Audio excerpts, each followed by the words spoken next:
На сцене коллектив из Россоши Раздолья, в зале нервничает балетмейстер. Евгений Шастин 45 лет учит воспитанников народным танцам. И сегодня рассыпуха. Воронежцы приехали за кубком. Как повернули голову, как улыбнулись, как притопнули, прихлопнули.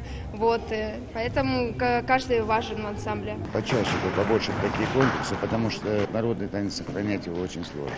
Сохранить сложно, но возможно. На сцене танцы русские, казахские, башкирские, татарские, индийские и горячие кавказские. Сложно. Из 12 человек сложно победить ансамбль. Мы на это и танцоры.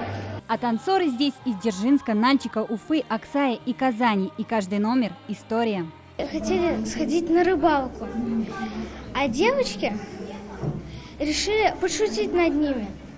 И в таком случае мы объединились и поймали рыбу. Реквизиты, костюмы, музыка и движение – атрибуты успешного выступления. Лучшие поедут в Москву на зимний финал чемпионата. Преподаватели подготовились.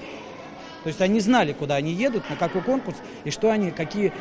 Видимо, они выбрали самые лучшие номера. Лучшие номера представили 7 танцевальных коллективов. За кубок чемпионата соревнуются 2 возрастные категории – юноши и дети. Стараемся давать коллективам как можно больше возможностей, дать детям пробовать сцену, соревноваться между собой, участвовать в конкурсах. Ну и заодно, конечно же, это не просто конкурс, это еще и фестиваль. Открытый кубок стал вторым шансом для тех, кто пропустил отборочные этапы или не прошел их в регионах. Танцоры не сдаются. Лилия Кашфарова, Данил Филатов, ТНВ, Казань.